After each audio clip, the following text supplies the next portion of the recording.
नमस्कार. आज संकष्टी चतुर्थी 1 नोव्हेंबर 2023 बुधवार. सगळ्यांना संकष्टीच्या शुभेच्छा.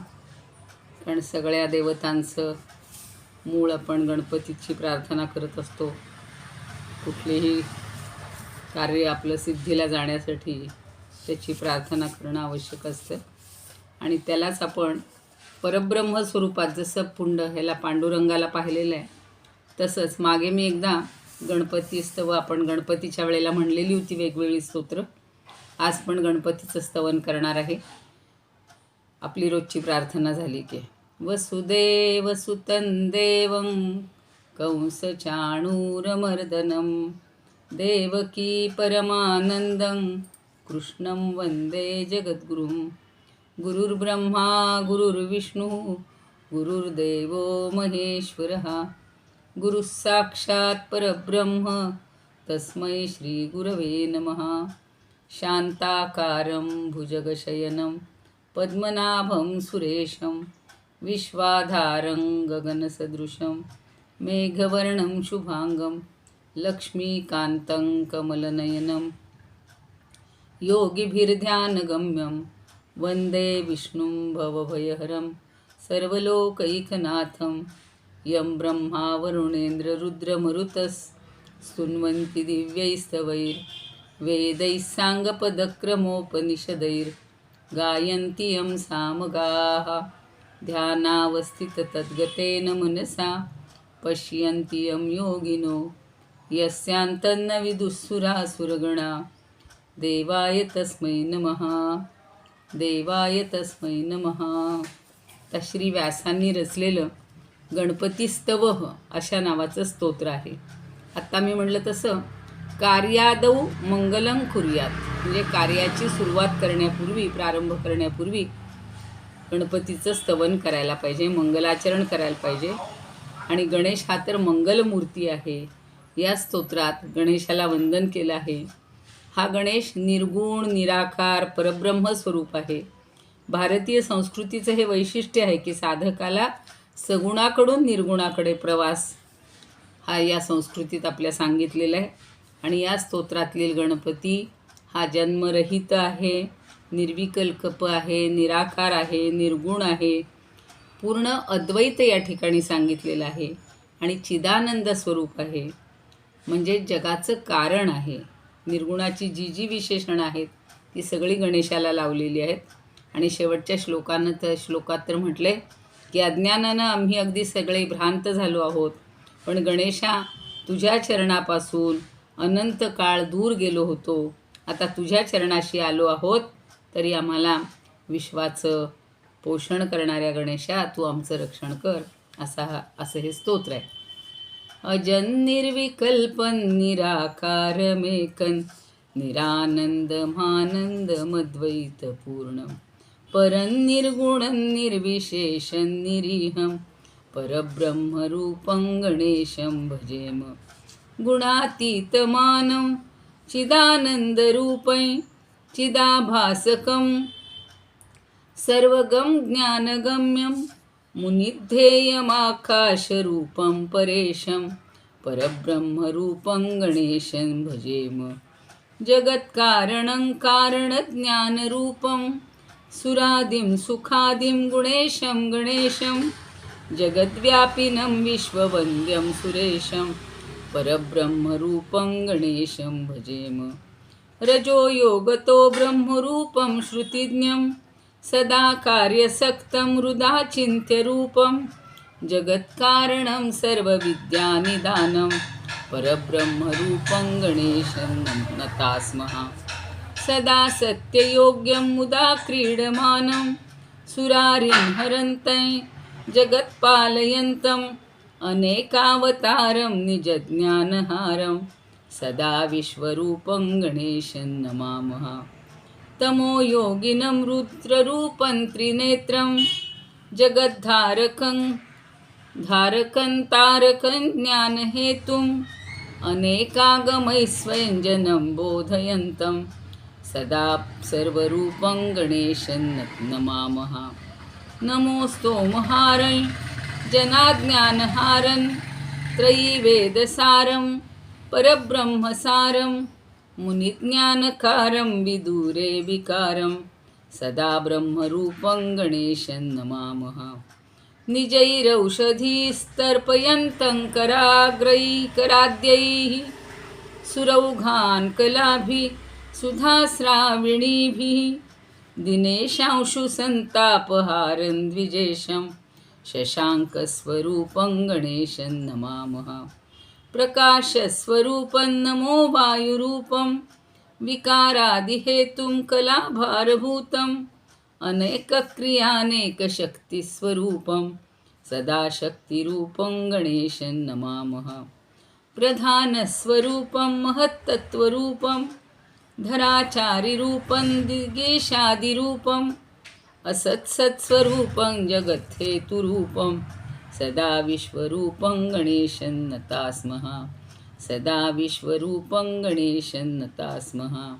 सदा विश्वरूपं गणेशं नता स्मः।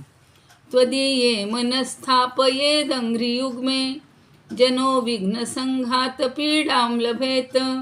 लसत्सूर्यबिम्बे विशाले स्थितोऽयं जनो ध्वान्तपीडां कथं वा लभेत।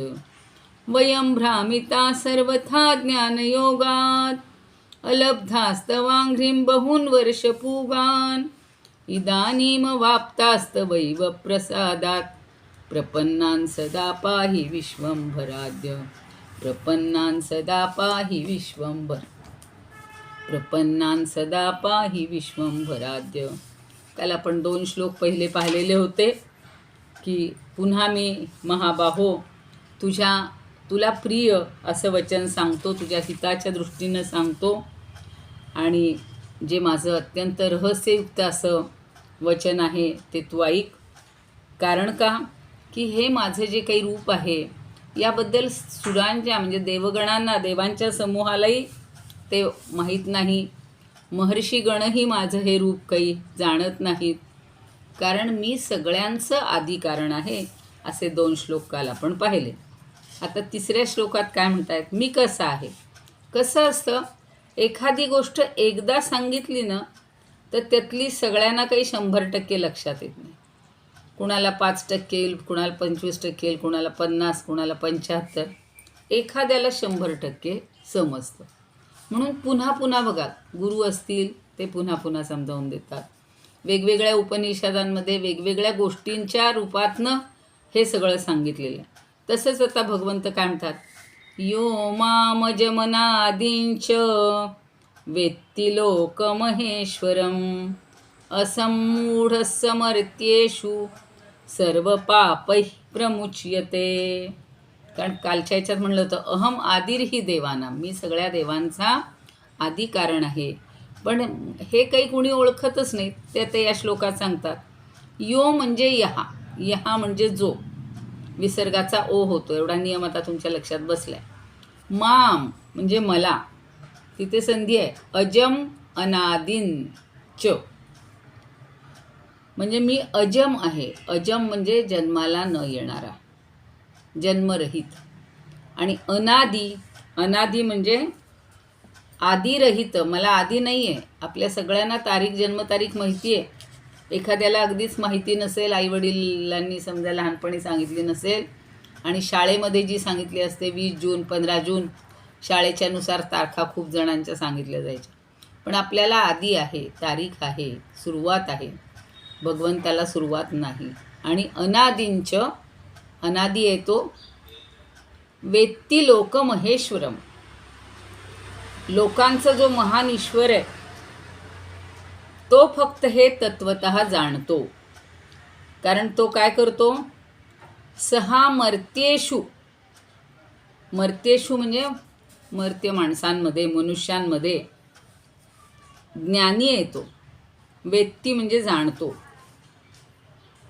हा लोकांचा महान ईश्वर तत्वतः मला जाणतो। तो काय काय जाणतो, मनुष्य मर्त्येषु असम्मूढ हा सर्व पापैही प्रमुच्यते, म्हणजे या मनुष्यांमधील, मर्त्येचा अर्थ मनुष्य घ्यायचा, तर मनुष्यांमधील असम्मूढ हा जो मूढ नाही म्हणजे ज्ञानी आहे, तर माणसांमधील जो ज्ञानी पुरुष आहे तो काय होतो, सर्व पापैही प्रमुच्यते, तो सर्व पापांपासून मुक्त होतो. कारण तो जाणतो महान ईश्वर जो आहे तो तत्वतः मी अजन्म आहे हे जाणतो आणि म्हणून तो सर्व पापांपासून मुक्त होतो. म्हणजे जो मला अजन्म किंवा जन्मरहित आणि अनादी असं जाणतो, महान असा लोकांचा महान ईश्वर म्हणून मला तत्वतः जाणतो आणि तो ज्ञानी असणारा सर्व पापांपासून मुक्त होतो. तर समश्लोकी बघूया. ओळखे जो अजन्मा मी, स्वयंभू विश्वचालक, निर्मोह तो मनुष्यात, सुटला पातकातुनी. तो निर्मोही आहे, त्याला कुठलाही मोह नाही, अज्ञान नाही आणि त्यामुळे तो सगळ्या पातकातून मुक्त होतो. तुकाराम म्हणतात, सुज्ञ त्यास आम्ही म्हणू, माझे महात्म्य लागे वर्णू, अजनादित्वे ईश, मुख्य सर्वाजो सर्वेश, मनुष्यात बंधातुनी, तो सुटला तू हे मानी, तोंड देखलीच गोष्ट, नव्हे तुकया नेदू कष्ट. जो जाणतोय तो मोठ्या पातकातून सुद्धा मुक्त होतो. मुक्तेश्वर म्हणतात, अजनादित्वे माते, जाणे मज सर्वेश्वराते, तोची सुज्ञ मनुष्यात, बंधापासून या सुटे. जो हे जाणतो तो मोठ्या बंधनातून, कुठलं बंधन आहे, जन्ममृत्यूच्या बंधनात आपण अडकून पडतो. त्या 9व्या अध्यायाची मी आत्ता कथा वाचत होते. त्या माणसाला किंवा त्या व्यक्तीला 7 जन्म मिळाले, 7 वेगवेगळ्या प्राण्यांमधून शेवटी तो बकऱ्याच्या जन्माला येतो आणि नंतर ज्या वेळेला तो 9व्या अध्यायाचं महात्म्य किंवा 9वा अध्याय ऐकतो की त्याच्यातून मुक्त होतो. म्हणजे भगवद्गीता इतकी मोलाची आहे की आपल्याला जर याच्यातून मुक्ती हवी असेल तर ती मुक्ती आपल्याला नक्की मिळणार आहे. आता काय म्हणतात बघा, अनादि अजमी, गोखले म्हणतात, अनादि अजमी माते, जाणे लोक महेश्वरा, निर्मोह नरतो एक, सर्व पातक मुक्त तो. कुठलाच मोहही नसतो आणि अज्ञानही नसतो म्हणून त्याला निर्मोह म्हणले. सगळ्या पातकांपासून मुक्त होतो.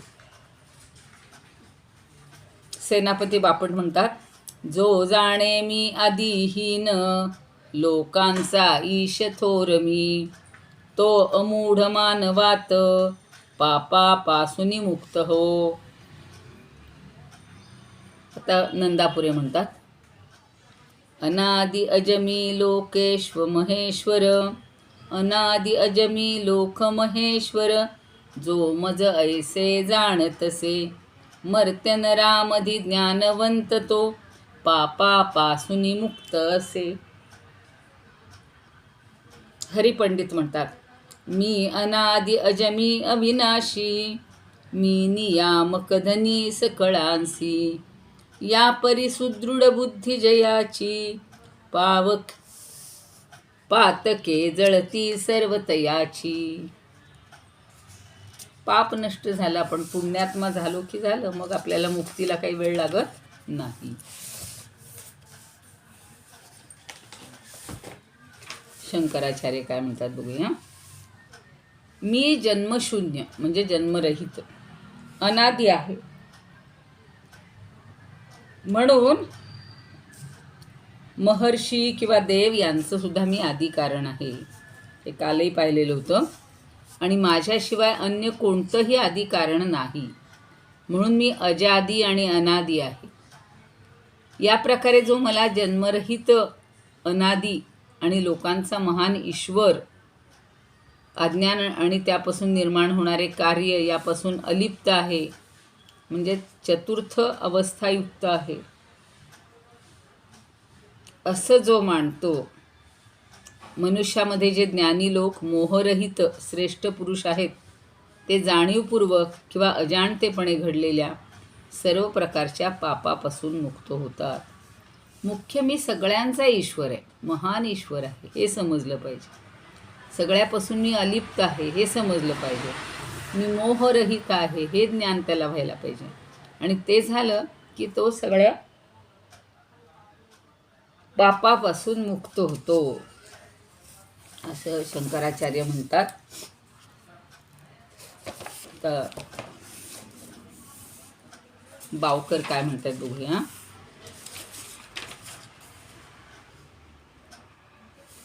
त्यांचा एक श्लोक जरा ऐकवते. जो मी जन्मविना अनादि सकळा विश्वा प्रभू जाणतो, होतो मोहविना मनुष्य जीवनी पापाथुनी मुक्त तो.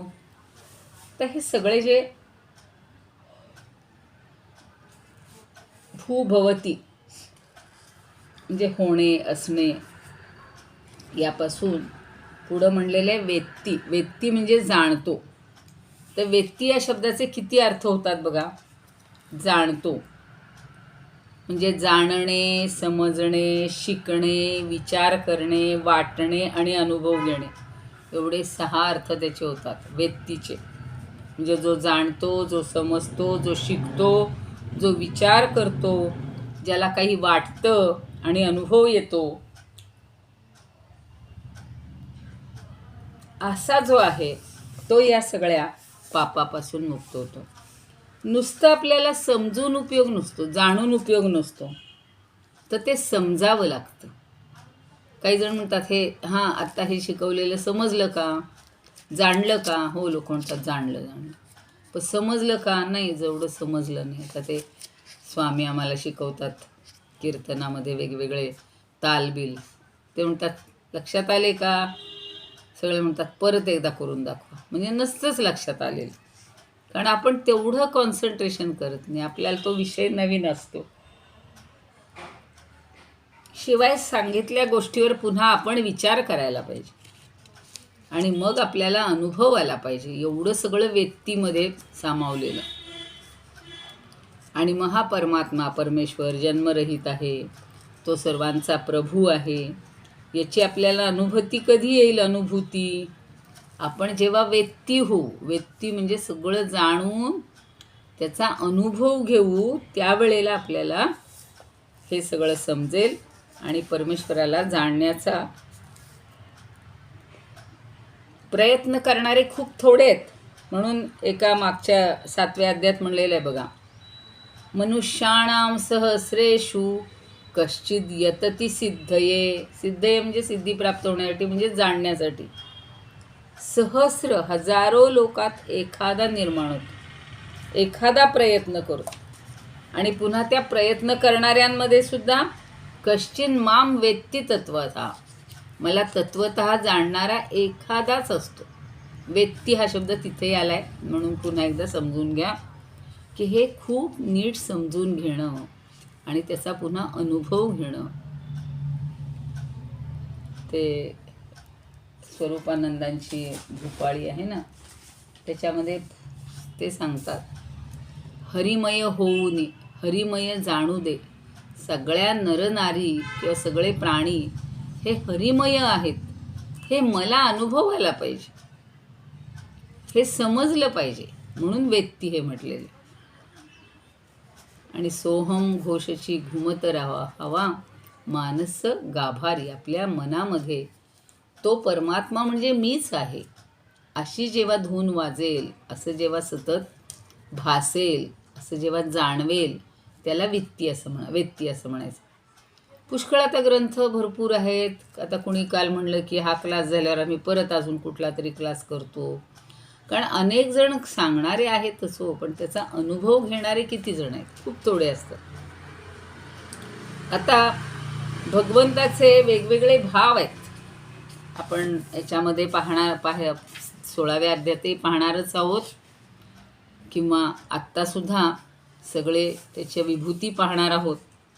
पण आता सगळे भाव हे भगवंतापासूनच निर्माण झालेले आहेत, किंवा त्यांची उत्पत्ती ही हा अनादी असा परमात्माच करतो. तर चौथा आणि पाचवा हे 2 श्लोक आपण एकत्रित घेणार आहोत.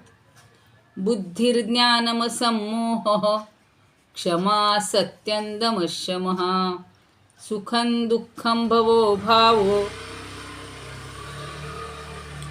भयं चाभयमेव च अहिंसा समता तुष्टिस्तपोदानं यशो यशः भवन्ति भावा भूतानां मत्तैव पृथग्विधाः. आता पहिला संधी बघा. बुद्धी, ज्ञानम आणि असम्मोह एवढे 3 शब्द तिथे आहेत. तसं पुढच्या ओळीला भवहा अभावहा, भवहा अभावहा, अभावोच्या ऐवजी अभावहा असा मूळ शब्द.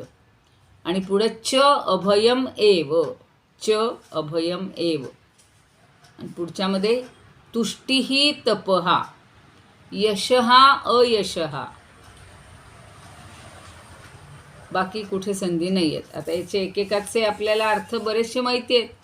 बुद्धी दुसऱ्या अध्यायात शिकलो आहे आपण. व्यवसायात्मिका बुद्धी रेकेह कुरुनंदन. ती निश्चय करणारी बुद्धी एकच असते आणि ती तू कर. तसं इथं म्हणले बुद्धी म्हणजे निश्चय करण्याची बुद्धी. ज्ञानम, ज्ञान म्हणजे यथार्थ ज्ञान, चुकीचं नाही. असम्मोह, मोह न होणं. क्षमा, दुसऱ्याने केवढाही घोर अपराध केला तरी त्याला क्षमा करायची. सत्यम, सत्य. दम, दम म्हणजे इंद्रियांना वश करून घेणं.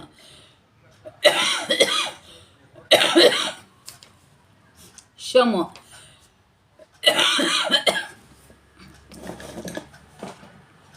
शम म्हणजे अंतरिंद्रियांचा निग्रह. सुख, दुःख. भव, भव म्हणजे उत्पत्ती आणि अभाव म्हणजे प्रलय. हे सगळं. पुन्हा भय आणि अभय. भय म्हणजे भीती आणि अभय म्हणजे भीती नसणं. अहिंसा, आपण अहिंसेवर तर खूपदा बोललेले आहोत. कुठल्याच प्रकारची हिंसा करायची नाही, काया वाचा मनाने. समता, आपण समत्व ही भगवद्गीता शिकायला लागल्यापासून सगळ्यांमध्ये एकरूपता, समानता मानणं याला समता म्हणलं. तुष्टी म्हणजे संतोष. तपहा म्हणजे तप. दानम म्हणजे दान. यशहा म्हणजे कीर्ती. अयशहा म्हणजे अपकीर्ती. आणि भूतानां पृथग्विधाः भावाः, आणि प्राण्यांच्या ठिकाणी असणारे पृथक म्हणजे वेगवेगळे, नाना प्रकारचे भाव. ते कुठून होतात? मत्तहा एव भवन्ति, माझ्यापासूनच होतात. 10 प्राणी जर समोर उभे केले तर प्रत्येकाचा भाव, प्रत्येकाचा स्वभाव किती वेगळा असतो. अहो 10 माणसं उभी केली, 10 लहान मुलं उभी केली, तरी प्रत्येकाचे जे भाव वेगळे आहेत ते निर्माण करणारा कोण आहे? हा परमात्माच आहे. मग या सगळ्या गोष्टी आपल्याला कुणी दिल्या आहेत? भगवंतांनीच दिली. बुद्धी दिली, ज्ञान दिलं, सम्मूढ वगैरे जे सगळे अर्थ पाहिले, हे सगळे भाव माझ्यापासून म्हणजे भगवंतापासून निर्माण होतात, उत्पन्न होतात. आता याची आपण समश्लोकी मात्र वेगवेगळी पाहावी लागेल. चौथ्याची एकदा आणि 5व्याची एकदा. बुद्धी निर्मोहता ज्ञान सत्यता शम निग्रह जन्मनाश सुखे दुःखे लाभा लाभ भया भय. बघा आता काशीनाथ स्वामी म्हणतात, निर्मोहता ज्ञान सुबुद्धी अर्जुना शमूदमू सत्य क्षमा शुभानना भावो भवो दुःख सुख प्रियोत्तमा भये आणि निर्भयता विरोत्तमा. जे भयाच्या बाबतीत आणि निर्भयतेच्या बाबतीत हे सगळं जे निर्माण करणार आहे तो मीच आहे. पुढे म्हणतात आठल्ले केरळमधले, क्षमा शांती चित्ती भय अभय की ज्ञान ज्ञान परम सुखे किंवा दुःखे सरलमती की इंद्रियदम दिसे जे जे सत्य प्रगट अथवा जन्म बरवा असमोह प्राप्ती गहनतर जो नाश अथवा म्हणजे असमोहाची प्राप्ती आपल्याला कधी होते तर ती गहनतर आहे. आपल्याजवळ काही ना काहीतरी अज्ञान असतं, मोह असतोच, पण तो नसणं हे मात्र आपल्याला होणं किंवा प्राप्त होणं हे जरा अवघड आहे, गहन आहे. गहनतर म्हणले कम्पॅरेटिव्ह डिग्री, आणि गहनतम म्हणलं असतं तर सगळ्यात गहन आहे, पण इथे कशापेक्षा तरी हे जरा सोपं आहे म्हणून गहनतर म्हटले. आता तत्ते म्हणतात पृथा आनंद ना ज्ञान आनंद शांती, पृथा आनंद ना ज्ञान आनंद शांती, लयोत्पत्ती बुद्धी क्षमा दुःख भीती. लयोत्पत्ती, लय म्हणजे एकदा नाश होतो आणि पुन्हा निर्मिती. बुद्धी क्षमा दुःख भीती, असमूढता सत्यशक्ती अभाव, करी मीच उत्पन्न हे सर्व भाव.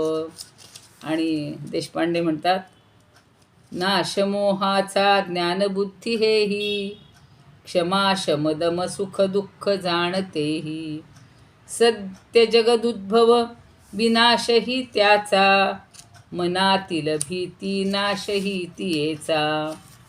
ही मनामध्ये कशामुळे भीती वाटते काय, हे प्रत्येकावर आता आपल्याला खरं म्हणजे बोलायला पाहिजे आहे. पण आधी पुढच्या श्लोकाची समश्लोकी बघून घेऊ आणि मग सगळं एकत्रित कारण हे सगळे भाव ओळीनं यादी दिलेली आहे ना, त्यामुळे दोन्ही एकत्रित घ्यायला हरकत नाही. आता पुढचा काय आहे, अहिंसा समता तुष्टी. तपदातृत्व संतोष अहिंसा समता क्षमा, तपदातृत्व संतोष अहिंसा समता क्षमा, माझ्याची पासुनी भूती भाव हे वेगवेगळे, माझ्याची पासुनी होती भूती भाव हे वेगळे. प्राणीमात्रांमध्ये हे सगळे वेगळे भाव कसे आहेत, कुत्रा कुत्र्यासारखाच आवाज काढणार आहे, मांजर मांजरासारखंच बोलणार आहे, म्याव म्याव म्यावच करणार. लहान पोराला म्हणून आपण शिकवतो, कावळा म्हणलं की लगेच तो म्हणतो काव काव काव, चिमणी म्हणलं की चिव चिव चिव. हे सगळे भाव निर्माण कोणी केले, हे वेगळे पण निर्माण कोणी केलं, खरं ते भगवंतांनीच निर्माण केलेलं. आता नातू म्हणून ते म्हणतात संतोष साम्य तपदान दया सुकीर्ती, नारायणारहित आणि तसी अकीर्ती, हे भूतभाव ही पृथग्विध हे अपैसे, होता तिगा मजची पासून भिन्न ऐसे.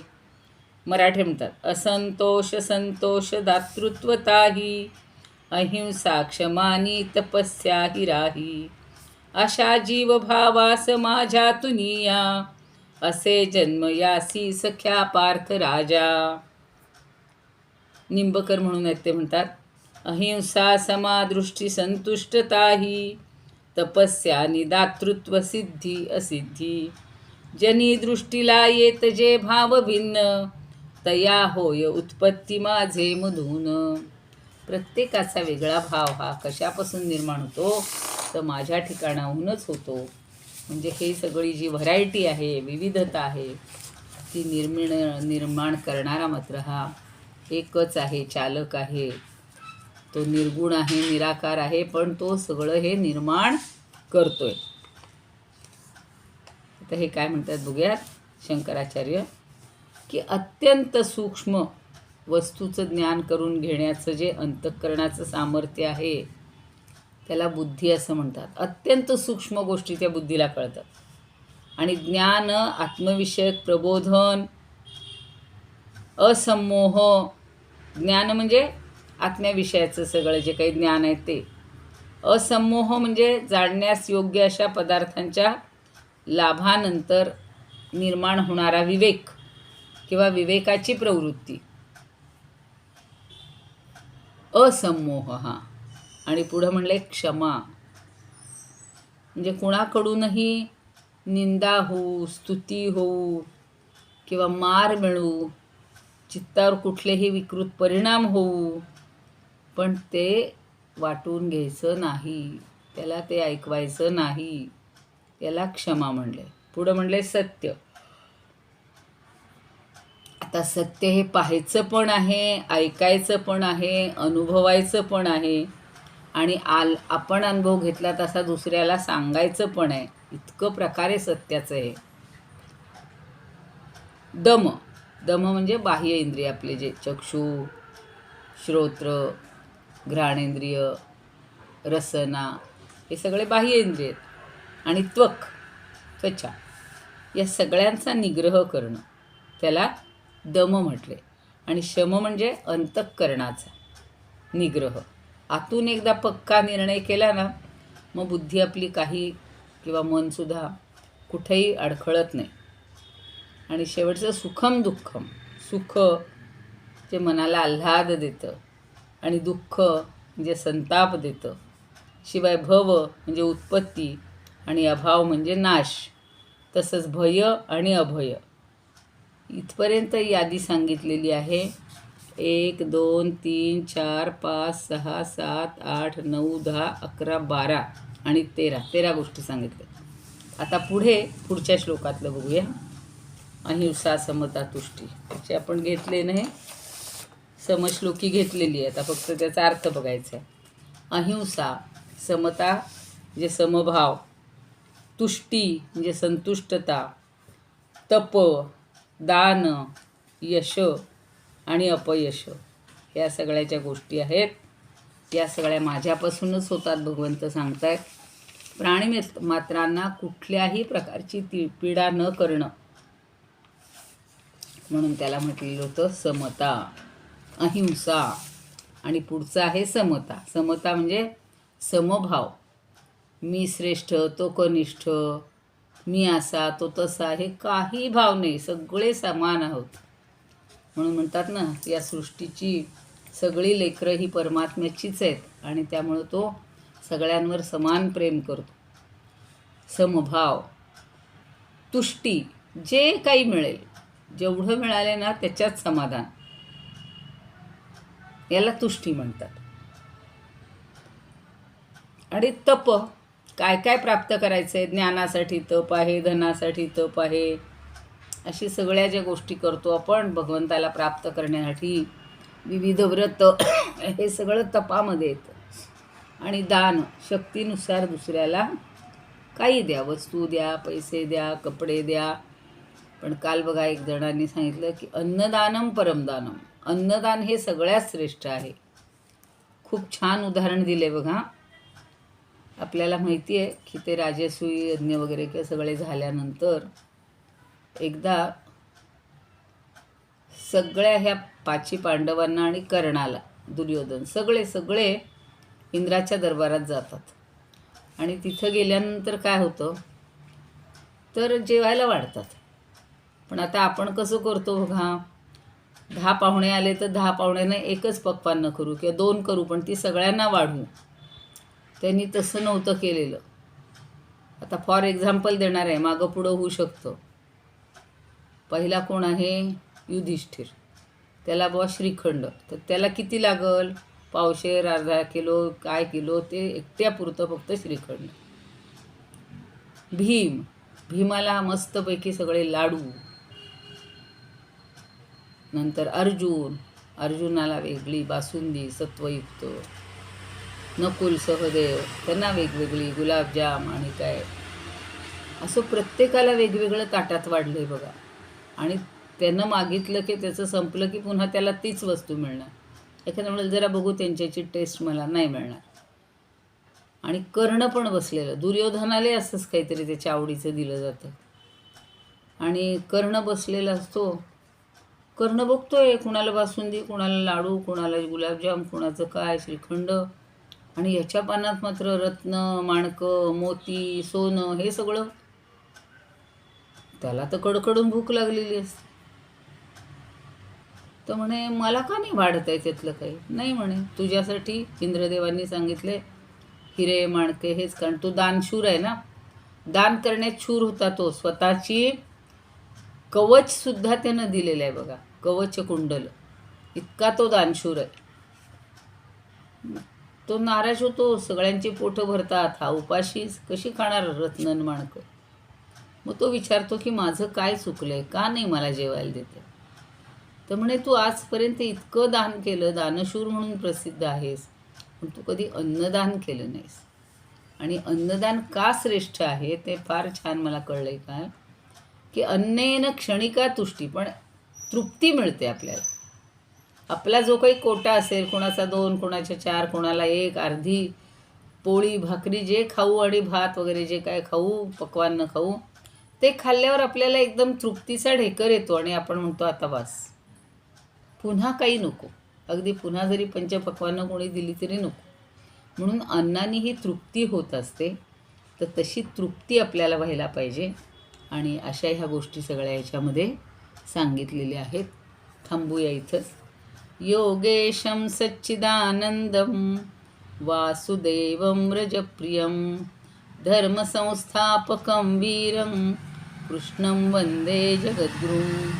कृष्णाय वासुदेवाय हरये परमात्मने प्रणतः क्लेशनाशाय गोविंदाय नमो नमः. ओम पूर्णमदः पूर्णमिदं पूर्णात् पूर्णमुदच्यते पूर्णस्य पूर्णमादाय पूर्णमेवावशिष्यते. ओम शांति शांति शांति.